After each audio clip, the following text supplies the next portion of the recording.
Whether you're looking for answers to specific life questions or simply hoping to become the best version of you possible, welcome to the Mental Breakdown and Psychreg podcast, where we offer insight, information, and strategies based upon research and years of practice as psychologists. So sit back, have a listen, and get connected with our hosts, Dr. Berney and Dr. Richard Marshall. Welcome back. Richard, today's article comes from Spectrum, and that is a website that is dedicated to providing news and information about autism spectrum disorder. So, cleverly named, aptly named Spectrum News. Right. And the title is "Autism Meeting Evolves to Address Needs of People on the Spectrum." Right. And so it's all about obviously the long-term needs of individuals with who have been diagnosed with autism spectrum disorder. That's right. And what this was written by Shannon DeRoche Rosa, who is the managing editor of a publication called Thinking Person's Guide to Autism. Yeah. And she, in addition to being the managing editor, is also the parent of a child, a young adult now, with autism. Okay. And as such, what she's bringing to light, what she wants to shine some light on in this post, is that traditionally research in autism has been about people with autism, right, and it has focused on causes and the disorder as it exists in children, right, young infants and young children. And the meeting, the important organizational meeting, which is called the International Society for Autism Research, is only now beginning to introduce presentations and sessions and bring in experts who talk about autism as a lifespan, right, problem, not just a clinical diagnosis where we're doing research and medications and causes and neuroimaging. But what she's saying is what's needed is more information about what do we do about this across the lifespan. Right. And quality of life and support services. Right.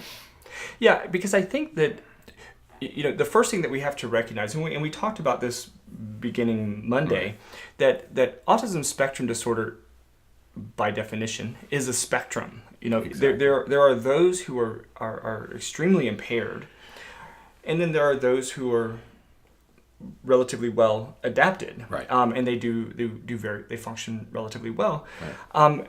And I think that while we have certainly seen examples of those that are pretty impaired, we were just talking about this just before we started, a sort of theatrical example of that was Rain Man from Dustin Hoffman's character in that movie, which is based on a real person. And if you look for that documentary, there's a documentary about him.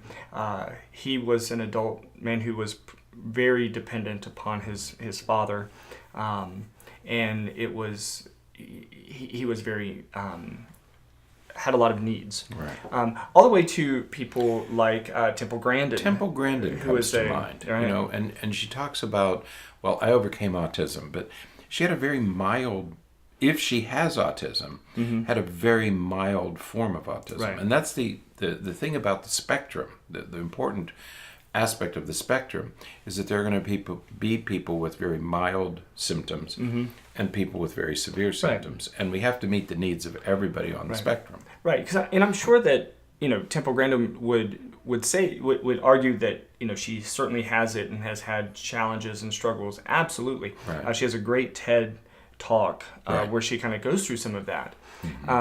But regardless of that, the struggles she had were very different than those that the person who Rain Man was based after, and even Rain Man wasn't the most severe because he was very verbal, whereas a lot of individuals with autism are nonverbal. They do not communicate verbally at all. Right. So again, there is this massive spectrum.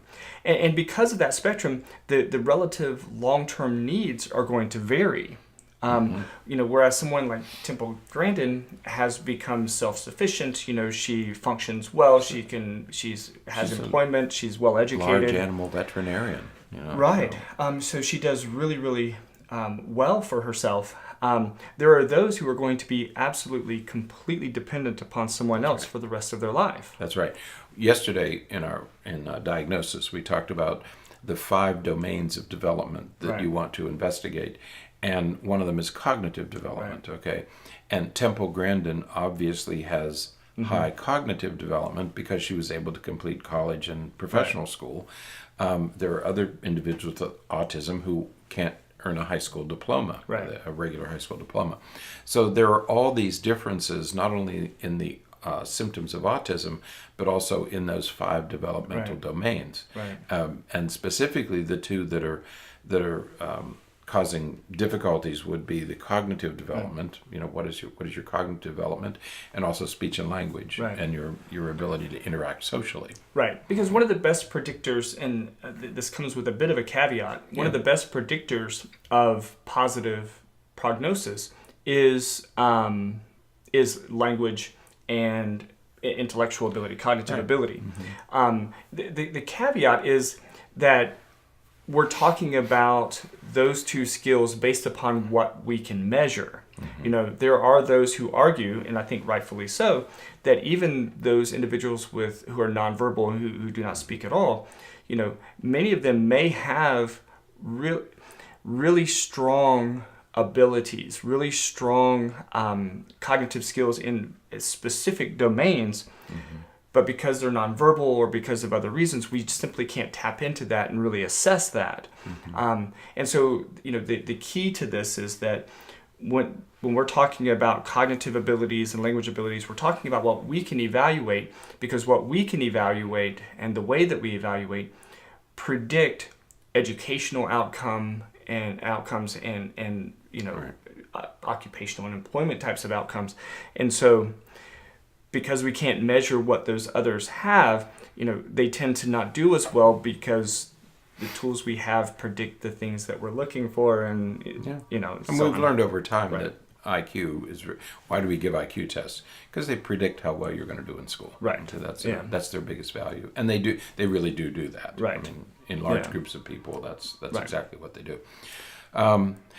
My introduction to the lifespan questions was a book called A Place for Noah. And it was written by Josh Greenfeld, who's a writer and screenwriter, actually. He wrote the screenplay for a movie called Harry and Tonto years ago. Now, this book was written in 1972. Right. Okay, and when I began in those years, I was still in school before you were born, right? Yeah. I won't say where I was in my educational career, whether it was 3rd grade or graduate school, but that was our introduction to the challenges faced by families. And this was a family of Josh Greenfeld, a writer, his wife from Japan, who was a writer, and their older son, Carl. And it was about the struggles they had. They lived in California.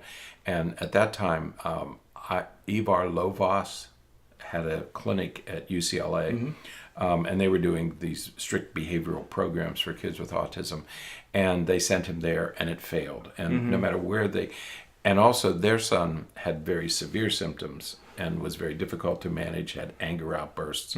So it seems, and low intellectual abilities, low language abilities, and it was their struggle over several years of finding a place for him, because in 1972, there wasn't a place for Noah.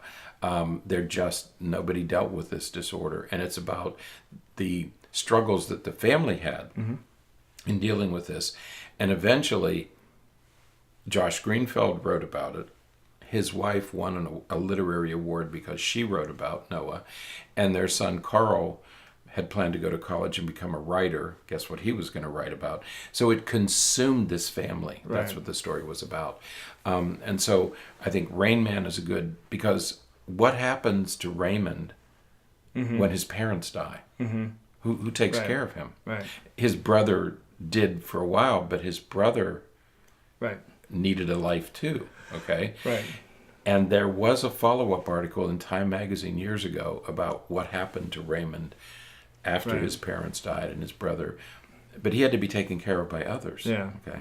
So it is a lifelong challenge. So the point that that this woman makes in the article is a good one, and she's happy that since 2015, the leading research organizations are beginning to include some of these other issues Right. about quality of life, and she makes a list of them in this article. It's just quality of life.